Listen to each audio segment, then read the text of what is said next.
Good morning to all the saints in Gwalior and all the other believers and other friends who are listening to us this morning. This day is the day that the Lord has made, and let us be very glad to be in His presence this morning to study the Word of God. We have been studying from the book of John, the Gospel according to John, and we are now looking at chapter 8. So please turn your Bibles to chapter 8 and let's read the first 12 verses. So one brother can look at John chapter 8, verses 1 to 12. You can please help us with reading the word of God. Yes, brother. परंतु यीशु जैतून के पहाड़ पर गया और भोर को फिर मंदिर में आया और सब लोग उसके पास आए और वह बैठकर उन्हें उपदेश देने। जब शास्त्री और फरीसी एक स्त्री को लाए जो व्यभिचार में पकड़ी गई थी और उसको बीच में खड़ी करके यीशु से कहा, हे गुरु, यह स्त्री व्यभिचार करते ही पकड़ी गई। व्यवस्था में मूसा ने हमें आज्ञा दी कि ऐसी स्त्री को पत्रवाह करे, सो तू इस स्त्री के विषय में क्या कहता है? उन्होंने उसको परखने के लिए यह बात कही ताकि उस पर दोष लगाने के लिए कोई बात पाए, परंतु यीशु झुककर उंगली से भूमि पर लिखने लगा। जब वे उससे पूछते ही रहे तो सीधे होकर उनसे कहा कि तुम में से जो निष्पाप हो वही पहले पत्थर मारे, और फिर झुककर भूमि पर उंगली लगा।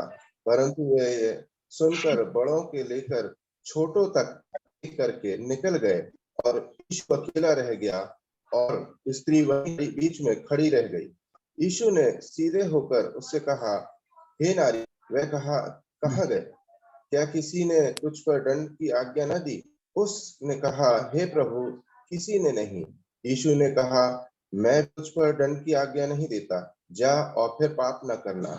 तब यीशु ने फिर लोगों से कहा, जगत की ज्योति मैं। Yeah, thank you, brother. That's fine. Yeah. So we have. Thank you, brother.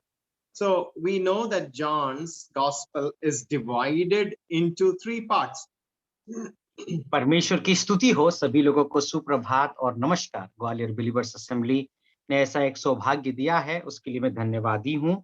और हम लोग जो है यूहन्ना रचित सुसमाचार उसका 8वां अध्याय 1 से 12 पद तक आज हम लोग पढ़ेंगे। और यहाँ पर हम लोग एक स्त्री के विषय में, हम लोग एक व्यभिचारिणी स्त्री के विषय में देखते हैं। So in this first 12 chapters is part of the public ministry of our Lord Jesus Christ. So पहला 12 जो अध्याय है, इस अध्यायों को हम लोग यदि देखें तो प्रभु यीशु मसीह का जो समाज में जा करके सेवा करने के विषय में है। And from chapter 13 to 17 we see his private ministry. और जो है 13 अध्याय से लेकर के यदि 17 अध्याय को यदि हम लोग देखें तो प्रभु यीशु मसीह जो है व्यक्तिगत रूप से जो लोगों को व्यक्तिगत रूप से मिल करके सेवा करते हैं। And in this chapter 8 can be divided into 8 parts. और 8वां अध्याय जो है, इस अध्याय को 8 भाग में हम विभाजित कर सकते हैं। There are 59 verses. और इस अध्याय में हम लोग यदि देखें तो 59 ऐसे पदे हैं। And the first part is 3 to 11, the woman caught in adultery. और जो है पहला भाग यही है, 3 पद से लेकर के 11 पद तक हम लोग पढ़ेंगे तो एक स्त्री व्यभिचार में पकड़ी जाती है। So today the person whom we are going to consider are 2 people. One, the Lord Jesus Christ, and second, the sinner, the woman who was caught in adultery. और आज हम लोग 2 ऐसे व्यक्ति विशेष के विषय में हम लोग देखने वाले हैं। सबसे पहले तो प्रभु यीशु मसीह और उसके साथ साथ वो जो स्त्री पाप में पकड़ी गई थी। So now let's turn to the last verse of the previous chapter 7, and brother it reads like this, and every man went into his own home. और जब हम लोग 7वां अध्याय उसकी आखिरी पद को 53वां पद को हम लोग देखें तो वहां पर ऐसा लिखा गया है, तब सब कोई अपने अपने घर को गए। So now you turn to verse 1. Where did Jesus go? और अभी हम लोग देखेंगे कि पहला पद को देखेंगे, वहां पर प्रभु यीशु मसीह कहाँ जाते हैं, Where did he go? कहां पर वो गए? पहाड़ Where? पर। He also जैतून पहाड़। Yeah, so he did not go to his own house. और यहाँ पर हम लोग देखते हैं कि प्रभु यीशु मसीह अपने घर पर नहीं गए He did not have any address. और उनका कोई जो है ऐसे पता नहीं था। He went to the Mount of Olives. और उन्होंने कहाँ गए हैं? ना जैतून के पहाड़ पर गए हैं, Away from all the words and the thoughts of men. और जो है संसार की सोच और विचार से और लोगों की उपस्थिति से वो दूर गए हैं। And you know what happened? He was away from all the thoughts of men. और आपको पता है वो कहाँ गए हैं? लोगों का विचार से वो दूर होकर के गए हैं। And once this happened, you know, you see the person of the Lord Jesus Christ, he is in the dark. He is in the top of the Mount of Olives. He is alone. और यहाँ पर हम लोग देख सकते हैं कि प्रभु यीशु मसीह उस अंधकार में जो है उस जैतून के पहाड़ के ऊपर व उसकी चोटी पर अकेले वहां पर हैं। So we see that the people went to their own homes. They were comfortable. They had dinner. They had their wives there, their children there. They all were happy after spending a week in the festival of booths in Jerusalem. और आप देखिए लोगों का परिस्थिति को देखें तो सब अपने अपने घर को गए हैं, अपने बच्चों के साथ जो है समय बिता रहे हैं और जो झोपड़ियों का पर्व मना करके अपने घर में जा करके बहुत ही खुशियां मना रहे हैं। So you see the lonely Jesus and you see the people in the comfort of their homes, their living rooms and bedrooms. और हम लोग क्या देख सकते हैं ना, एक तरफ प्रभु यीशु मसीह जो है अकेले हैं, दूसरे तरफ देखा जाए तो लोग जो है अपने अपने घर जा करके वो अपने जो है मस्ती में है, मौज में है। And one thing you should understand that Jesus was in the calm of his Father's presence. और एक विषय आपको समझना बहुत जरूरी है कि प्रभु यीशु मसीह अपने पिता के बाहों में हैं। He had come to seek and save sinners. और हम लोगों को ये समझना जरूरी है कि यीशु मसीह पापियों को खोज करके उद्धार करने के लिए यीशु मसीह संसार में आए थे। His ministry was public, but his prayers were private. और उनकी जो सेवा थी वो सामाजिक था, उनकी सेवा सामाजिक थी, लेकिन उनकी प्रार्थना जो है गुप्त में था। So I do not know whether he had dinner or whether he had breakfast, but early in the morning, he came into the temple and the people came to him, sat down and he taught them. और हम लोग क्या देख सकते हैं, प्रभु यीशु मसीह उस रात्रि का भोजन किए या नहीं, सुबह में उठ करके जो है अपना नाश्ता किए या नहीं, लेकिन यहाँ पर लिखा गया है भोर में उठ करके आकर के लोगों को शिक्षा दिया। So we saw the Lord's loneliness in the mountain in the calm of his Father's presence, whereas the people were in the security of their dwellings along with their families. और हम लोग क्या देख सकते हैं ना, हमने क्या देखा ना, यीशु मसीह जो है पिता के साथ अकेले में समय को वो बिताते हुए हम लोग देख सकते हैं, जबकि लोगों का विषय में देखें तो अपने जो है घर पे जा करके अपने बच्चों, अपने परिवार के साथ जो है सुरक्षित घर पे महसूस कर रहे हैं। But then early in the morning, you know, he was back. लेकिन सुबह के वक्त में वो फिर से सेवा में आ गए हैं। For a few minutes, I want to contemplate on the place where he went. और कुछ समय के लिए जो है आप लोगों का ध्यान को मैं जो है खींचना चाहता हूं जहां पर प्रभु यीशु मसीह गए थे। He went to the Mount of Olives. प्रभु यीशु मसीह ने जैतून के पहाड़ पर गए। Let's turn to 2 Samuel 15 and 30, and another brother may please take Acts 1 and 12. 2 और Samuel 15, 30 and Acts 1 and 12. और एक भाई जो है दूसरा सामुएल उसका 15 अध्याय 30वां आयत को पढ़ने में कोई हमारी मदद करे। दूसरा एक भाई जो है प्रेरितों के काम उसका पहला अध्याय और 12 पद को पढ़ने में हमारी सहयोग करे। तब दाऊद जलपाइयों के पहाड़ की चढ़ाई पर सिर ढांपे नंगे पांव रोता हुआ चढ़ने लगा और जितने लोग उसके संग थे वे भी सिर ढांपे रोते हुए चढ़ गए। We see David here crying, weeping, with his head covered, going to the Mount of Olives. Okay. और Now, यहाँ पर हम लोग दाऊद के विषय में देखते हैं, दाऊद कहां पर ना रोते हुए और खाली पांव में जो है उस जैतून के पहाड़ रोते हुए वो चढ़ते हुए जा रहे हैं। we see of this mountain in 1 Kings chapter 11 and verse 7, where it is mentioned as the mount which is facing Jerusalem. और ये पहाड़ के विषय में यदि देखें तो पहला राजा उसका 11 अध्याय 7वां पद को यदि हम लोग पढ़ेंगे तो यही पहाड़ यरूशलेम के और जो है उसका दिशा है, उस तरफ जो है उसका मुंह मोड़ा हुआ है। इस तरीके से हम लोग पढ़ सकते हैं। There is a ridge which is going to the east of Jerusalem, separating the city by a city walls, and there was a ravine, and there was a brook called Kidron. और हम लोग देख सकते हैं वहां पर एक नाला गया हुआ है, किद्रोन की नाला, जहां पर जो है उस शहर को उनकी दीवारों को जो है भेद करके जाता है, उसको विभाजित करता है। Now let's turn to Acts chapter 1 verse 11 and 12, brother. आइए हम लोग जो है प्रेरितों के काम उसका ये पहला अध्याय 11 और 12 आयत को हम लोग पढ़ लेते हैं। और कहने लगे, हे गलीली पुरुषों, तुम क्यों खड़े स्वर्ग की ओर देख रहे हो?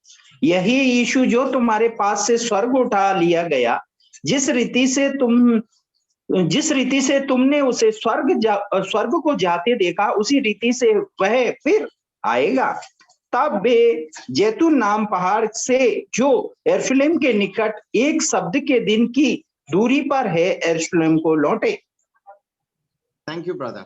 Now, let us see what Zechariah has to say about this place. So this is the place where David was. This is the place where the son of David was. And let us see what Zechariah says about the future. Let's turn to Zechariah chapter 14 and verse 4. Zechariah, the prophecy, chapter 14 and verse 4. So आइए हम लोग जो है जिक्रिया का पुस्तक उसका 14 अध्याय 4था पद को भी हम लोग पढ़ेंगे। सबसे पहले हम लोगों ने देखा कि जो है दाऊद उस पहाड़ पर थे, दूसरा दाऊद के संतान उस पहाड़ पर थे। अभी हम लोग जिक्रिया उसका 14 अध्याय और 4था पद को पढ़ेंगे। वहां पर भविष्य के विषय में क्या लिखा गया है। 14 अध्याय 4था पद। और उस समय वह जलपाई के पर्वत पर पांव धरेगा जो पूर्व की ओर यरूशलेम के सामने है। तब जलपाई का पर्वत पूर्व से लेकर पश्चिम तक बीचों बीच में से फटकर बहुत बड़ा खड्डा हो जाएगा। तब आधा पर्वत उत्तर की ओर और आधा दक्षिण की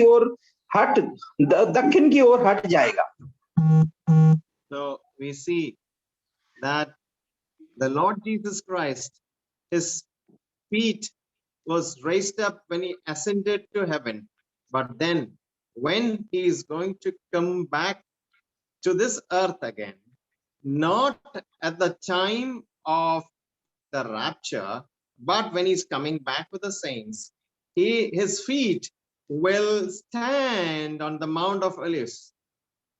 और जैसे कि हम लोग देख सकते हैं प्रभु यीशु मसीह का पैर जिस पहाड़ पर से जिस उनका जो चरण था उसी से जो है ऊपर स्वर्ग के ओर उठा लिया गया था। उसी पहाड़ के ऊपर जब प्रभु यीशु मसीह का कदम, प्रभु यीशु मसीह का पैर पड़ेगा, तो वो पहाड़ दो भाग में विभाजित हो जाएगा। So it is a time when the mountains shall be split, and it will be split into two from east to west, forming a great valley with half of the mountain moving north and half moving south. और क्या होगा ना, यही जो पहाड़ का विभाजन होने का समय है, ऐसे है कि पश्चिम से पूरब तक जो है विभाजित होएगा, और आधा जो है उत्तर से दक्षिण विभाजित हो जाएगा। So when he ascended to heaven, there was no fanfare. But when he is going to come back, when his feet touches the Mount of Olives, the mountains will be parted. And what we see is that it will be split, and half the mountain will move north and half the mountain will move south. और जैसे कि प्रभु यीशु मसीह उस पहाड़ से स्वर्ग के ओर उठा लिए गए, वहां पर ऐसा कोई घटना नहीं हुआ था, लेकिन प्रभु यीशु मसीह जब आ करके उनका जो है चरण व उनका पैर जब उस पहाड़ के चोटी पर स्पर्श करेगा, तब जो है एक जो पहाड़ क्या होगा ना, उत्तर के ओर आधा जो है विभाजित होकर के निकल जाएगा, दूसरा जो है दक्षिण की ओर विभाजित हो जाएगा। Just imagine at the time of Jacob, we saw that in the book of Samuel. This was the location to where David ran away from his son Absalom, and he was weeping in defeat. और हम लोग दूसरा शमूएल को हम लोगों ने देखा था कि जो है दाऊद ने क्या किया है ना, अपना जो बेटा अब्सलोम से डर के मारे जो है इस पहाड़ के ऊपर चढ़ करके वो जा रहे थे दाऊद, और वो कैसे ना रोते हुए जा रहे थे।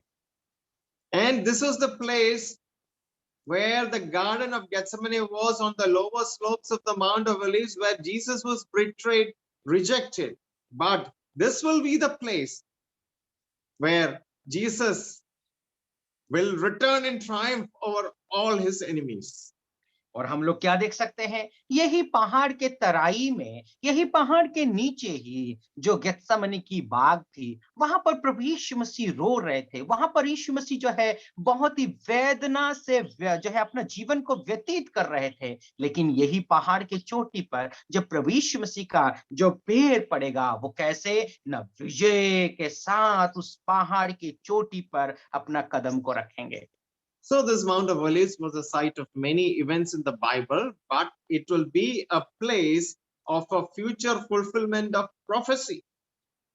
ये जो पहाड़ है, बहुत सारे ऐसे घटनाओं को हम लोग देख सकते हैं इस पहाड़ पर हो रहे हैं, लेकिन भविष्य में एक बहुत बड़ा जो है इस पहाड़ के ऊपर बहुत बड़ी कार्य है।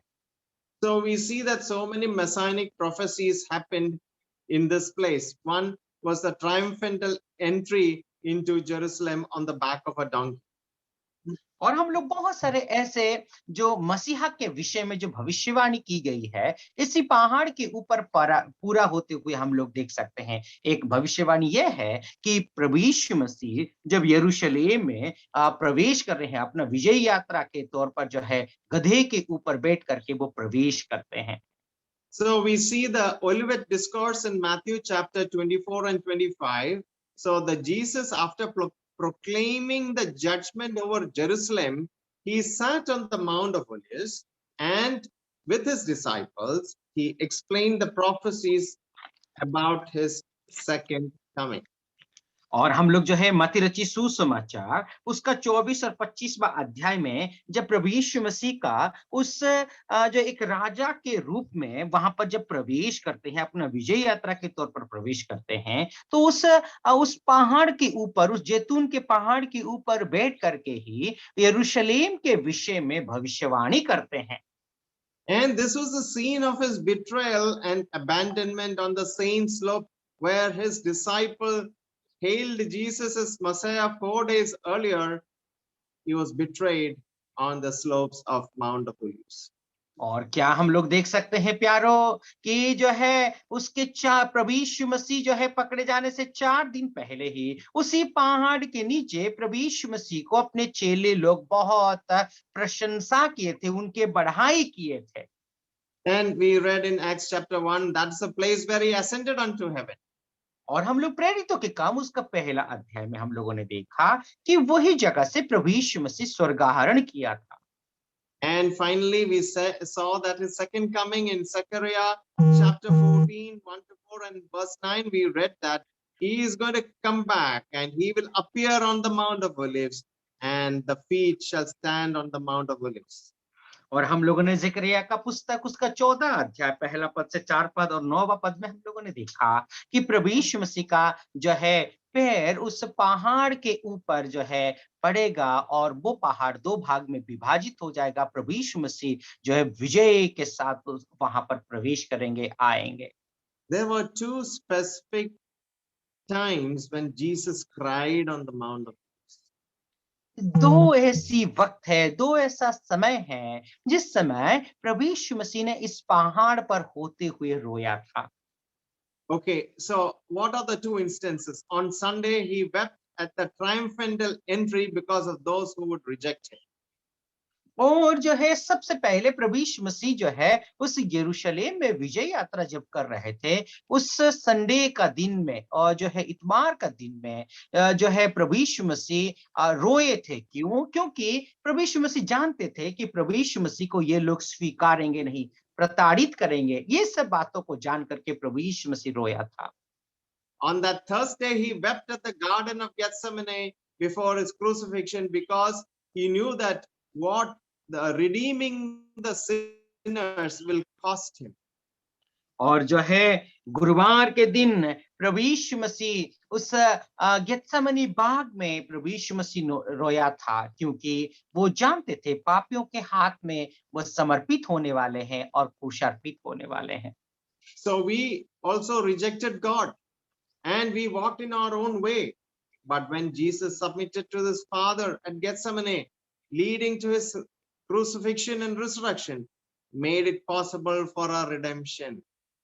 हम लोगों ने भी क्या किया था? उस सच्चा परमेश्वर प्रभु यीशु मसीह को तिरस्कार किए थे और जो है हम लोगों ने उसको ग्रहण नहीं किया था। लेकिन प्रभु यीशु मसीह ने उस गेत्सेमनी बाग में जब अपने आप को पिता के हाथ में समर्पित करते हुए वहां से फिर वो जब क्रूस पर वो चढ़ जाते हैं और जो है वो बलि हो जाते हैं, उस बलिदान के जरिए हम सब के सब प्रभु यीशु मसीह के चरण में फिर से प्रभु यीशु मसीह के और मन फिरा करके आए हैं। Yeah, for those of us who believe in Jesus, we will return with him in his second coming when his feet will stand on the Mount of Olives.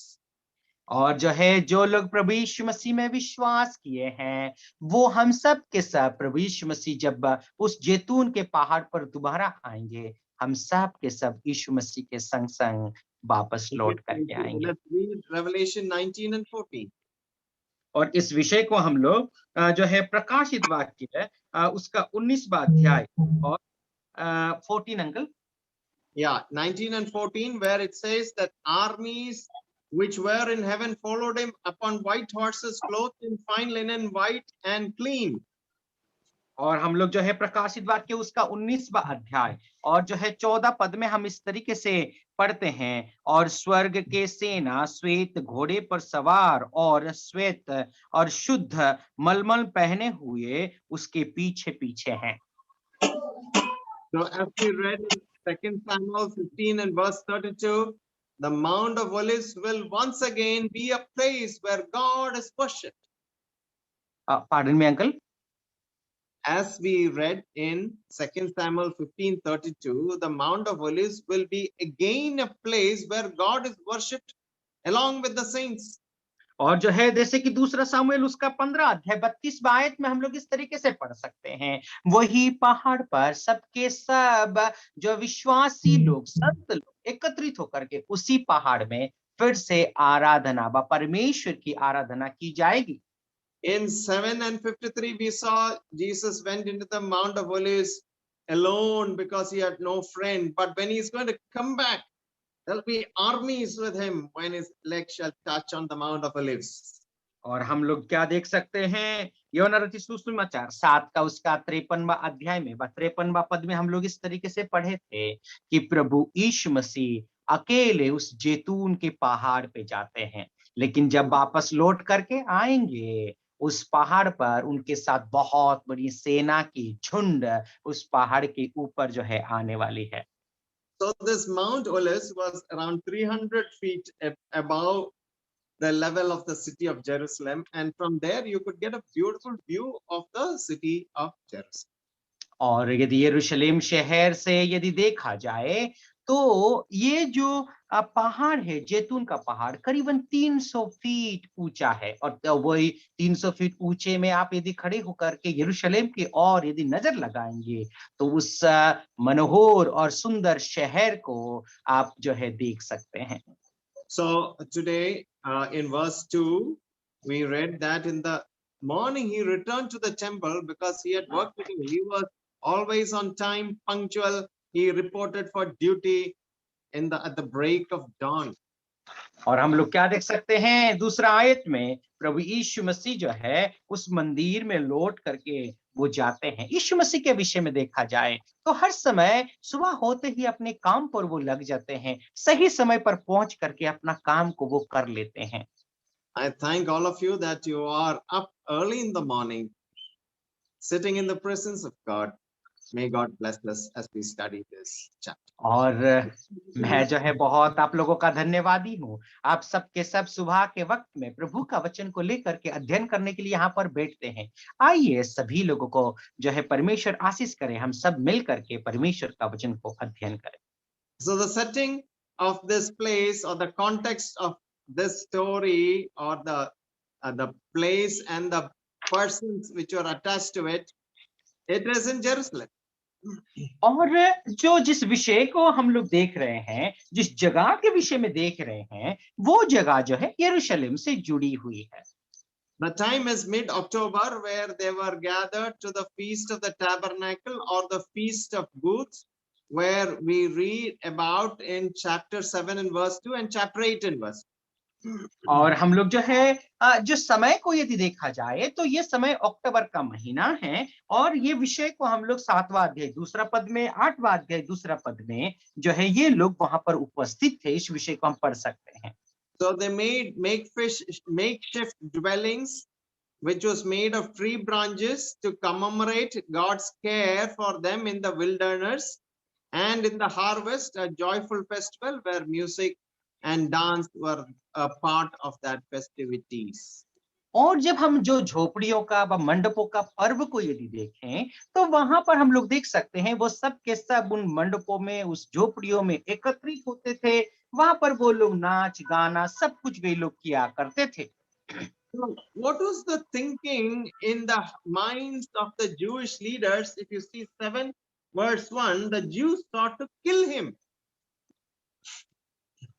और हम लोग देखते हैं कि वहां के जो लोग थे, वहां के जो अगुवे लोग थे, उन लोगों का मन में ऐसा क्या था, क्या उनके मन में चल रही थी कि प्रभु यीशु मसीह को मार डालने की यत्न कर रहे थे। So when the people were sent to kill him, did not kill him, and they came back, what did they say? He said, never man spoke like this. You see in 7:46. और यदि 7वां अध्याय उसका 46वां पद में हम लोग यदि देखें तो जो है प्रभु यीशु मसीह के जैसा और कोई व्यक्ति ने नहीं बोला था व नहीं बताया था। So no man ever spoke like him. So it was morning, and everyone went to their houses, but all of them came back very early in the morning, and all the people came to him. He sat down and he taught him. और हम लोग क्या देख सकते हैं ना, जो है शाम के वक्त में सब के सब लोग तो अपने अपने घर को चले तो गए, लेकिन प्रभु यीशु मसीह के जैसा ऐसी बातें कोई नहीं कर रहा था, ऐसा प्रचार कोई नहीं कर रहा था। इसीलिए सुबह के वक्त में प्रभु यीशु मसीह के पास वचन को सुनने के लिए आ जाते थे। Yeah, so now you note the time, it was early in the morning.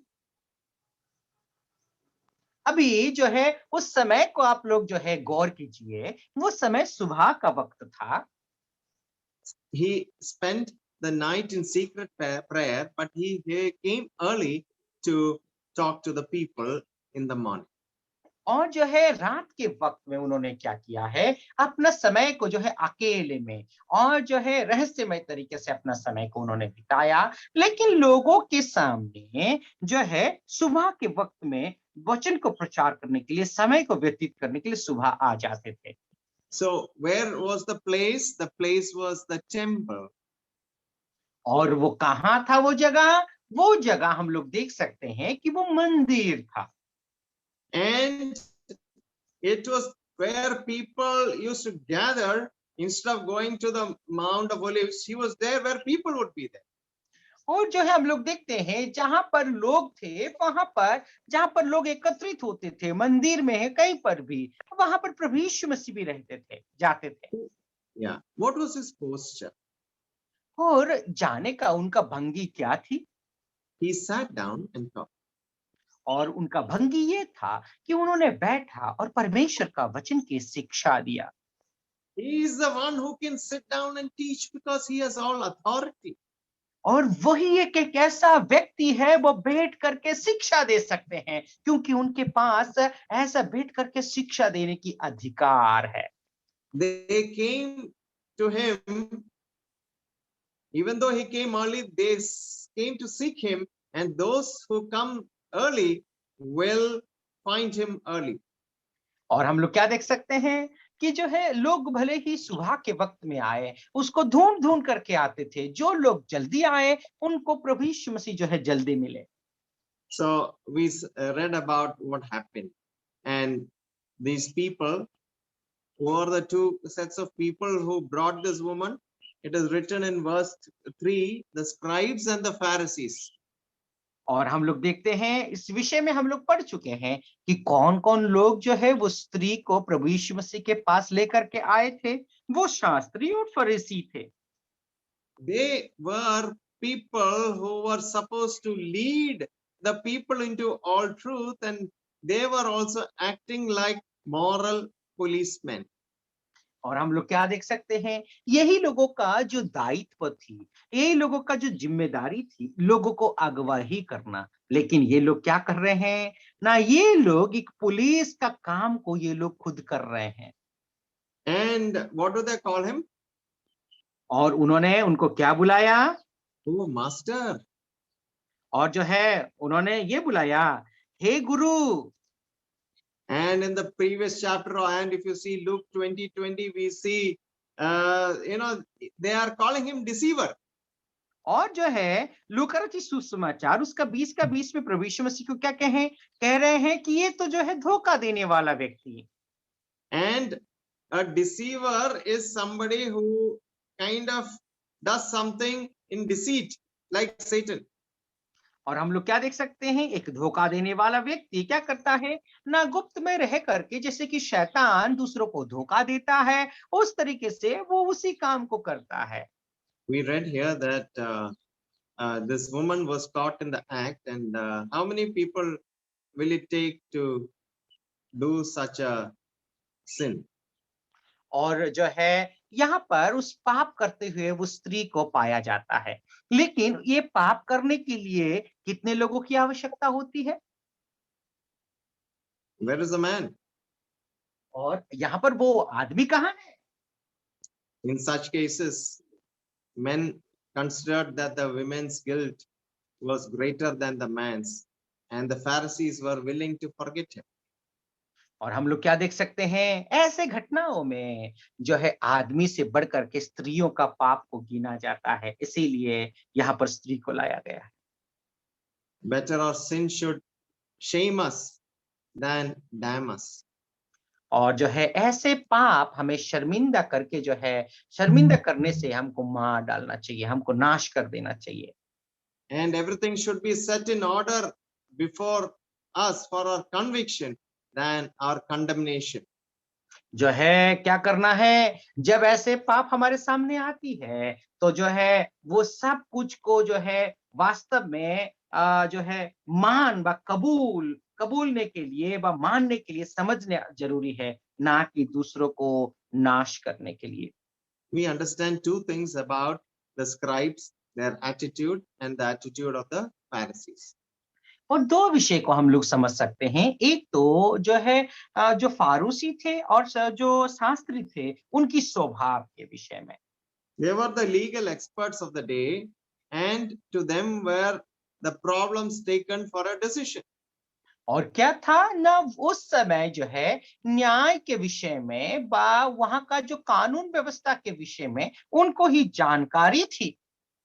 So for them, authority was to be critical, authority was to censor people, and authority was to condemn people. So critical, censoring, and condemning.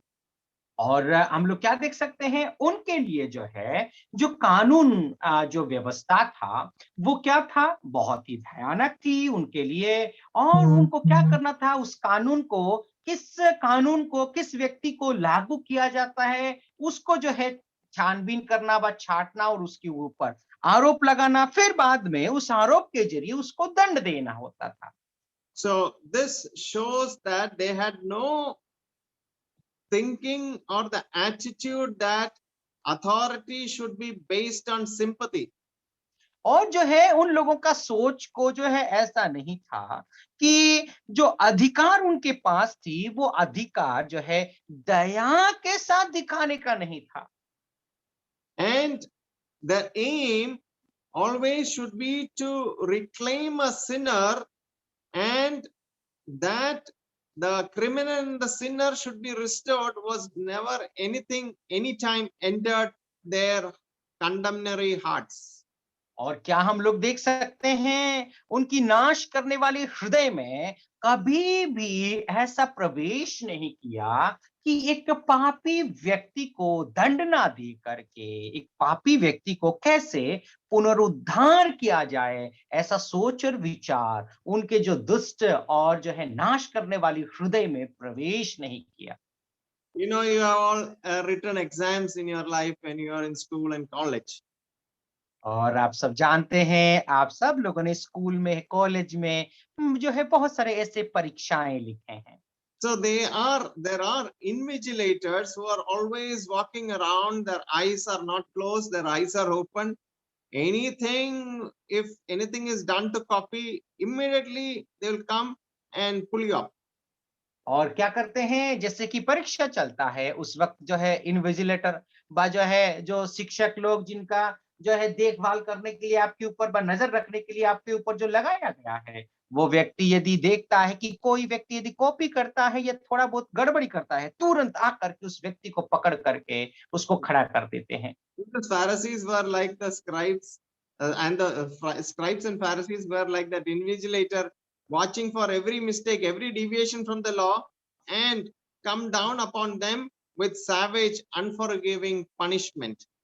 और हम लोग क्या देख सकते हैं ना, फारूसी और शास्त्री लोग जैसे कि जो है जो निगरानी रखने वाले जो शिक्षक होते हैं उसके जैसे वो कानून व्यवस्था का जो है निगरानी रखते थे। जो लोग थोड़ा बहुत ऐसा कुछ गलती करते हैं तो उन गलती के वजह से उनको आ करके मारने का व सत्यानाश करने का यत्न करते थे। They were the doctors of the law, but these doctors never wanted to cure the wrongdoer. जो वे लोग जो है उस व्यवस्था का डॉक्टर के समान तो थे, लेकिन जो डॉक्टर का काम होती है दूसरों को इलाज करके ठीक करने का, लेकिन ठीक करने का काम नहीं बल्कि मार डालने का काम करते थे। The first duty of authority is to try to understand the force of temptation which drove that sinner to sin, and why the sin became very attractive. That has to be understood, and then you have to try to retrieve him from that fallen state to a right state.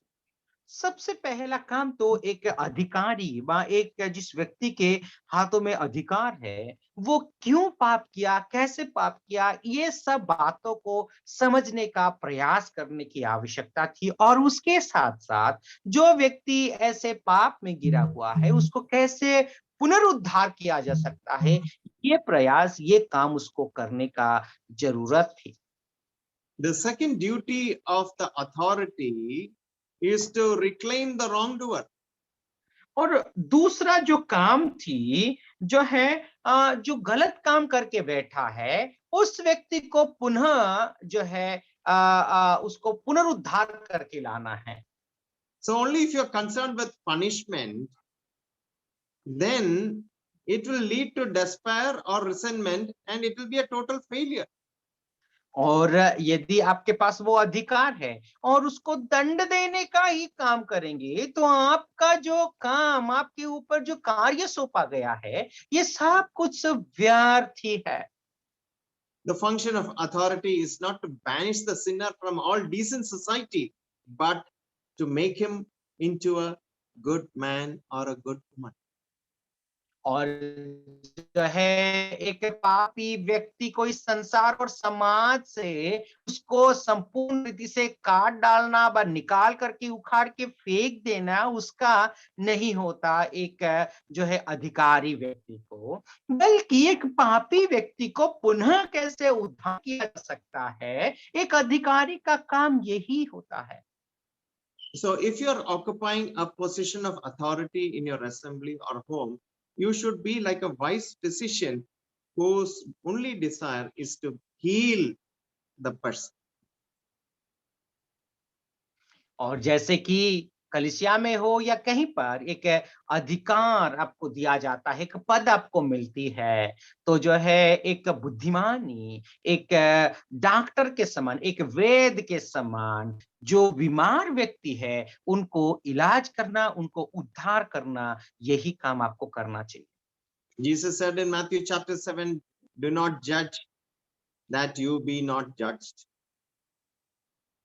और प्रभु यीशु मसीह ने मत्ती रचित सुसमाचार 7वां अध्याय में इस तरीके से कहा, दूसरों का कभी भी विचार नहीं करना, न्याय नहीं करना, क्योंकि तुम भी उस तरीके से न्याय व विचारित किया जाओगे।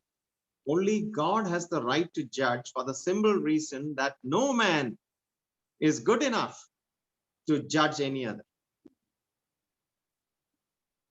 और परमेश्वर के पास ही वो सत्यता और सिद्धता के साथ न्याय करने की उनके पास अधिकार है। संसार के कोई भी व्यक्ति उस सत्यता और सिद्धता के साथ न्याय नहीं कर सकता। The first principle which Jesus had to anybody who made a mistake was not anger but pity. सबसे पहली काम प्रभु यीशु मसीह का ये था, कोई व्यक्ति यदि गलत करता है तो उसके ऊपर गुस्सा से फूट डालना व गुस्सा से जो है उसके ऊपर टूट पड़ना नहीं, बल्कि उसको दया दिखाने का था। So it has been said that the duty of a doctor is sometimes to heal, often to give relief, and always to bring consolation. I'll just repeat, sometimes to heal, then second one was often to give relief, but always to bring consolation to the patient. और इस बात एक doctor का एक जो है जिम्मेदारी ये होती है कि डॉक्टर क्या करे, कभी कभी जो काम वो करते हैं उस तरीके से वो स्वस्थ कर सकते हैं, और बार बार जो है उसको क्या करे, ना शांति और सांत्वना देते रहे, बा जो है उसको तसल्ली दिए, लेकिन हर समय एक व्यक्ति को जो है उसको तसल्ली देना होता है। So we must always be willing to extend the same compassionate pity which we would wish somebody would extend to ourselves if I or you were in that situation. और जो है हमारी हर समय यही जिम्मेदारी होती है, यही हमारी कर्तव्य होता है कि जैसे कि आप उस पाप के दशा में पड़ते हैं और लोग आपके साथ किस तरीके से व्यवहार करें, और यही सोच और विचार आपका मन में भी होने की आवश्यकता है। Just imagine what was going through that woman's mind in और John chapter 8. और यूहन्ना रचित सुसमाचार 8वां अध्याय में उस स्त्री का मन में कौन कौन सी ऐसी सोच और विचार से होते हुए वो स्त्री गुजर रही थी। So what was Deuteronomy 22:22 saying? और जो है व्यवस्था विवरण उसका 22वां अध्याय का 22 पद में क्या लिखा गया है? It says that she will be given a rose and somebody will say, go away. It's okay. और जो है 22वां अध्याय उसका 22 पद में हम लोग इस तरीके से देखते हैं कि कोई व्यक्ति उसको जो है वस्त्र दे देगा और ठीक है तुम यहाँ से चले जाओ। So in Deuteronomy 22:22, if a man who is found to be lying with a woman married to a husband, then they shall both of them die, both the man and the woman. और 22वां अध्याय 22 पद के अनुसार यदि देखें, यदि कोई पुरुष दूसरे पुरुष की ब्याही हुई स्त्री के संग सोता हुआ पकड़ा जाए, तो जो पुरुष और स्त्री संग सोया हो वो और वही स्त्री दोनों मार डाले जाएं। इसी प्रकार तू ऐसी बुराई को इस्राएल में से दूर करना।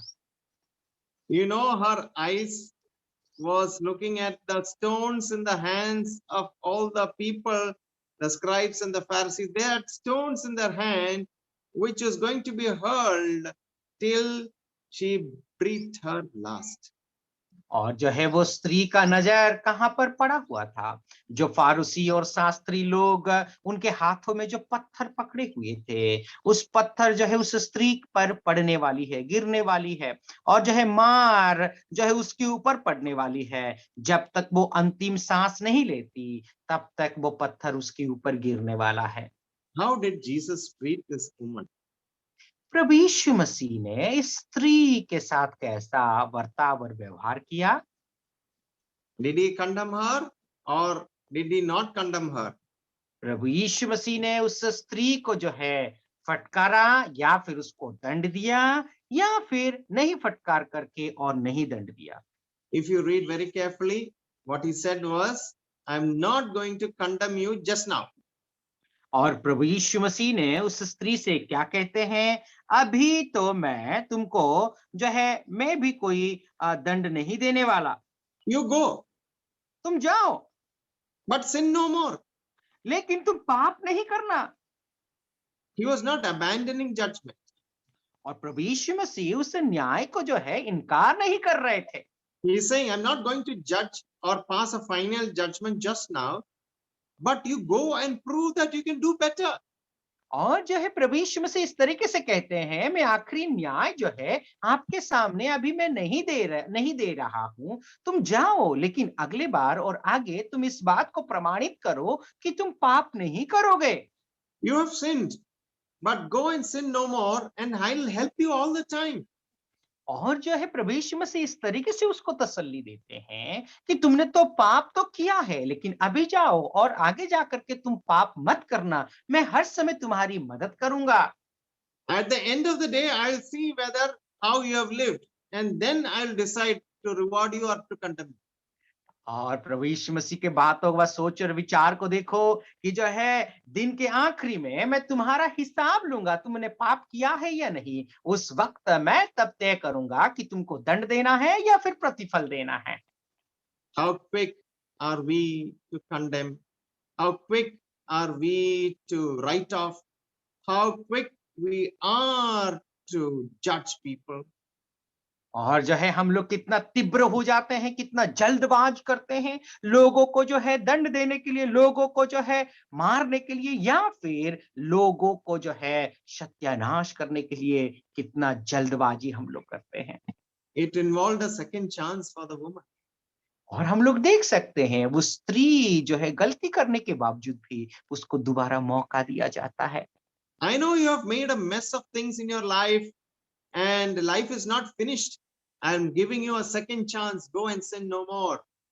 ओ प्रभु की बातों को सोच करके देखो, प्रभु यीशु मसीह किस तरीके से कहते हैं, हाँ मैं जानता हूं कि तुमने गलत काम किया है, तुम्हारे जीवन को जो है तुमने बर्बाद कर डाला है, लेकिन दोबारा मौका दे रहा हूं, तुम जाओ और पाप मत करो।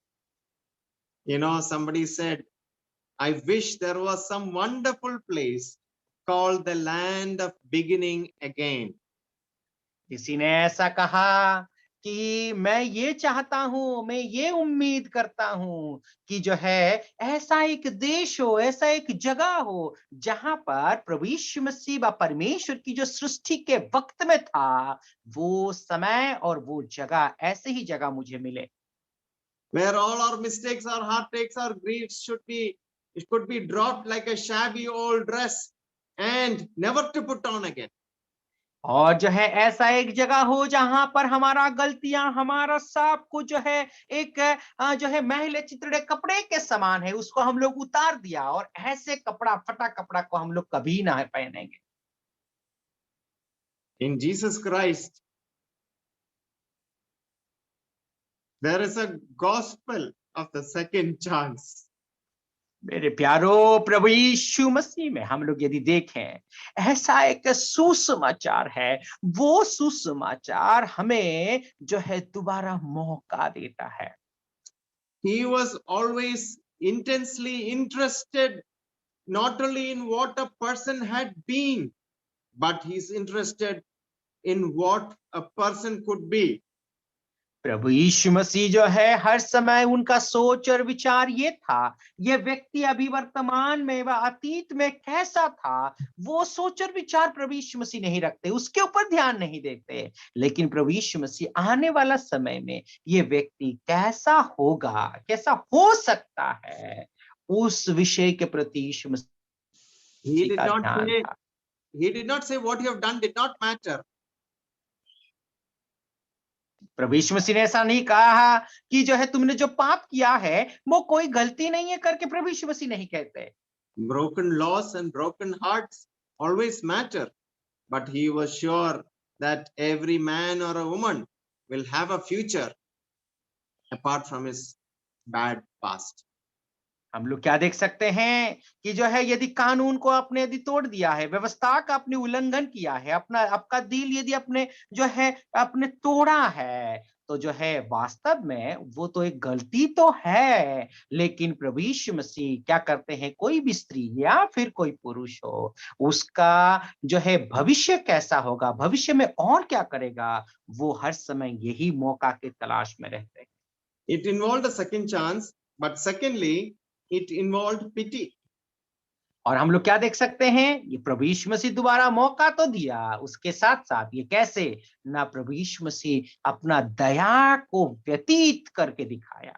The basic difference between Jesus and the scribes and Pharisees was that they wanted to condemn, but he wanted to forgive. जो है हम लोग प्रभु यीशु मसीह और जो है वो शास्त्री और फारूसी के बीच में भेद यही था कि शास्त्री और फारूसी लोग क्या करना चाहते थे, ना उस स्त्री को दंड देना चाहते थे, यीशु मसीह उस स्त्री को क्षमा करना चाहते थे। All the Pharisees and scribes were like a cricket bowler with a ball in his hand to throw at that one. और जो है फारूसी और शास्त्री लोग क्या कर रहे हैं, ना अपने हाथों में क्रिकेट के बॉल पकड़ करके दूसरे व्यक्ति की तरफ फेंकते हैं, उसी तरीके से वे लोग खड़े हुए हैं। They knew the thrill of exercising the power to condemn. और वे लोग इस बात को बहुत अच्छे से जानते हैं कि उनके पास वो अधिकार है और उस अधिकार के अनुसार वे लोग दंड देते हैं व दे सकते हैं, उसके लिए बहुत ही ज्यादा वे लोग उत्सुक हैं। Jesus knew the thrill of exercising the power to forgive. प्रभु यीशु मसीह जो है इस अधिकार, इस बात को जानते हैं कि प्रभु यीशु मसीह क्या है ना, अपना अधिकार को इस्तेमाल करके जो है दया से उस स्त्री को क्षमा करने का, उस अधिकार को इस्तेमाल करने के लिए प्रभु यीशु मसीह उत्सुक थे। It involved a challenge from Jesus Christ. Pardon में uncle. It involved a challenge to the woman. Challenge. She confronted the woman with the challenge of a sinless life. और हम लोग क्या देख सकते हैं कि उस स्त्री को दंड देने के बजाय जो है उस स्त्री को जो है क्या है ना क्षमा करके एक निष्पाप, प्रभु यीशु मसीह निष्पापी है, इस बात को प्रमाणित किया है। So what I meant to say is that he threw a challenge at her. He threw Can you get that word, that challenge? I am challenging you. That challenge. चुनौती सर, चुनौती, हाँ, चुनौती, चेतावनी।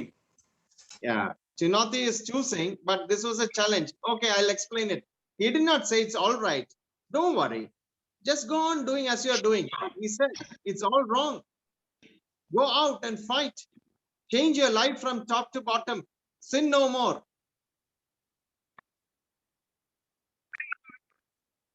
प्रभु यीशु मसीह उस स्त्री को जो है क्या कर रहे हैं ना, उस तरीके से क्या चुनौती दे रहे हैं, एक मौका दे रहे हैं। वो मौका ये था कि जो है हाँ, तुमने पाप तो किया है, लेकिन आगे जा करके क्या करना ना, इस समस्याओं से कैसे तुम उभार सकते हो, कैसे तुम इससे बच सकते हो, जा करके और कभी पाप मत करना। It also involved belief in human nature. He did not say you are a wretched, hopeless creature. प्रभु यीशु मसीह ने ऐसा नहीं कहा कि जो है एक मनुष्य का स्वभाव होता है, तुम बहुत ही दुष्ट हो, तुम ऐसे ही जो है पापी हो। इस तरीके से प्रभु यीशु मसीह उसको जो है दंड नहीं देते। He just said, go and sin no more. Do you have the unglimpsed discovery that a person you're condemning is a potential saint? और जो है प्रभु यीशु मसीह क्या कर रहे हैं, उसको दया दिखा करके पाप मत करना करके कह रहे हैं। क्या आपके पास जो है इस तरीके का दर्शन है क्या कि ये व्यक्ति आगे जा करके एक दृढ़ संत बन सकता है? It involved a warning. It was clearly unspoken, but implied, go and sin no more. और हम लोग क्या देख सकते हैं, यहाँ पर एक बहुत बड़ी चेतावनी थी। वो जो है यहाँ पर दिखाई, वो चेतावनी दिखाई तो नहीं दे रहा, लेकिन प्रभु यीशु मसीह की बातों में एक बहुत बड़ी चेतावनी थी। क्या चेतावनी थी? जा करके आगे जा करके तुम पाप मत करना। There is so much to say today, but let me close by reading Romans 7:15-20, and we'll continue the class in the next study. जो है अभी बोलने के लिए और बहुत कुछ है, लेकिन आखिरी में एक पद पढ़ करके हम समाप्त करेंगे। रोमियो उसका 7वां अध्याय 15 अंकल 15-20. 15 से 20 पद तक हम लोग पढ़ेंगे। रोमियो 8 अध्याय। Romans 7:15-20. 7:15 से और जो मैं करता हूं उसको नहीं जानता, क्योंकि जो चाहता हूं वह नहीं किया करता, परंतु जिससे मुझे घृणा आती है वही करता हूं। और यदि जो मैं नहीं चाहता वही करता हूं, तो मैं मान लेता हूं कि व्यवस्था भली है। तो ऐसी दशा में उसका करने वाला मैं नहीं, वरन पाप है जो मुझ में बसा हुआ है। क्योंकि मैं जानता हूं कि मुझ में अर्थात मेरे शरीर में कोई अच्छी वस्तु वास नहीं करती। इच्छा तो मुझ में है, परंतु भले काम मुझसे नहीं बन पड़ते। क्योंकि जिस अच्छे काम की मैं इच्छा करता हूं वह तो नहीं करता, परंतु जिस बुराई की इच्छा नहीं करता वही किया करता हूं। परंतु यदि मैं वही करता हूं जिसकी इच्छा नहीं करता, तो उसका करने वाला मैं ना रहा, परंतु पाप जो मुझ में बसा हुआ है। So who was writing this? It was Apostle Paul, who struggled with his inability to live a sinless life. और इस पत्री को कौन लिख रहा है? ना पौलुस लिख रहे हैं। वो क्या है ना, निष्पाप जीवन व्यतीत करने के लिए अपने जीवन में बहुत ही ज्यादा संघर्ष कर रहे थे। What a wretched man I am. वो इस तरीके से कहते हैं कि मैं एक कैसा सबसे महान पापी हूं। Who will deliver me out of this body of this death? और वो इस तरीके से कहते हैं, कौन मुझे जो है इस पाप भरा शरीर और मौत से जो है मुझे उद्धार कर सकता है। So we'll see the rest of the study later. Jesus was all the time stooping down, writing with his finger. और हम लोग अगले बार और विस्तार रीति से देखेंगे। प्रभु यीशु मसीह नीचे उतर करके आ करके अपने उंगली से कुछ लिखते हैं। In Exodus 31:19, the first tablets of stone were inscribed by the finger of God. और जो है निर्गमन का पुस्तक उसका 31वां अध्याय 19 पद में हम लोग यदि देखें तो पहली बार हम लोग देखते हैं कि उस व्यवस्था को लिखने के लिए परमेश्वर का उंगली को वो इस्तेमाल करते हैं। In the New Testament, Jesus stooped to write in verse number 6 here.